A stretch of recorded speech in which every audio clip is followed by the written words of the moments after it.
am whole. I am the ray of dripping golden honey on land and oceans alike.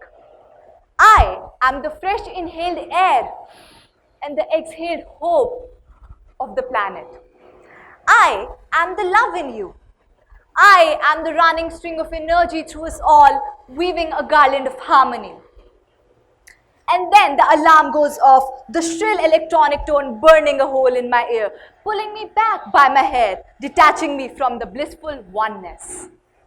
I wake up with complaints darting out of my morning breath mouth, and clink goes the first coin in the piggy bank, collecting disruption and unrest. Now take a moment and think of one thing which has annoyed you since the morning. Great. Now hold on to it and I'll tell you how that can actually turn out to be a blessing in disguise. On my way to work, I stand on a red light, cursing under my breath. Anger. Clink. Call my mother as I reach, but the call isn't received. Anxiety. Clink. Across the hallway, I spot a friend approaching. Hi, I wave. Her lukewarm response gets my spirit dampened. Nobody likes me. Gushing emotions. Clink. Now why is that? What you take inside is way more than what you let out. Let's jump to biology 101 for that. So give me the 5 sensory organs for perception. Eyes, ears, nose, tongue, skin. And how many ways to let out? Only 2. Through mouth or movement. So you either shout or giggle like Professor Asthana in Munna Bhai. You plant a punch or practice a plank pose. And don't you even think of keeping it inside, for when I did that as a child, how it came out was through rambling in my slumber and sleepwalking. And my brother, who used to sleep next to me during those times, saw me walk out of the door one night and I was scared out of his wits. So it is like the electrons in the high energy state, which need to release the energy to come back to the ground state. As for us too, we need to vent out to regain our stability so that we can learn and experience the new things around us. Otherwise, it is like being tightly wrapped in a transparent sheet where even though it allows you to see everything, it keeps you from feeling anything. Now, as a child, I had no conscious outlet, but having grown up, the form which came most naturally to me was through ranting. Apparently, the most favorite form of expression today.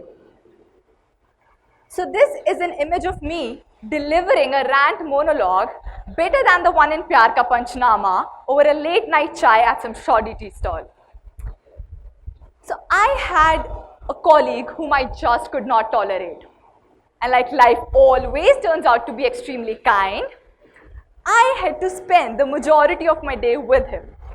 And I'm sure most of you have been in the same shoes with another colleague or a friend, and you know what that feels like. So I was spending my entire day with him and the night ranting about him. And that couldn't have possibly made me better. And it didn't. So the anger coins expended in ranting only meant more anger coins. Theories have been proven that shouting or shooting anyone that comes in your way, like in your favorite video game, say Vice City, is not going to help you calm down. So even thinking or describing about how that boss of yours gets on your nerves is only going to make it worse. And now the piling up is taking a toll. The pressure is building up with each adding coin one over the other, day in and out, till you explode. But what if I tell you there is a way out? And not just a way out, but a way that can actually make you smarter.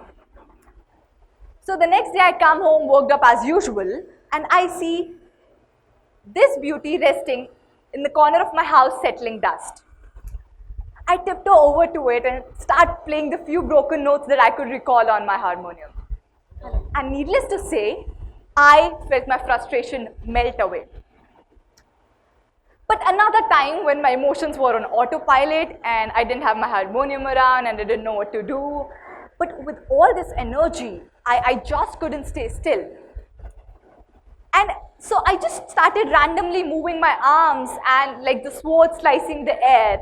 And before I knew it, I was flapping my arms in an awkward chicken dance before moving on to a full-on wedding-style Punjabi jig. So I realized that all these activities were actually coming and falling into a pattern. So the coins which we invest and we put in the piggy bank are the ones which actually help us in doing these activities properly. They can be molten down and reduced to a form with all this pressure that we hold up inside. And that is exactly which gives you the power to mold it into an arrow. And now this can be directed either towards making you self-destructive or towards making you smarter. Scientists have proven that our brain can form connections between the neurons very quickly if we follow a certain new set of activities and repeat them over a period of time. So all these neurons can be linked to each other, and these are the ones which account for intelligence, and they reorganize themselves throughout their lives. So after taking a few reliable feedback and doing some research, I took these activities and bucketed them into 3 major ones.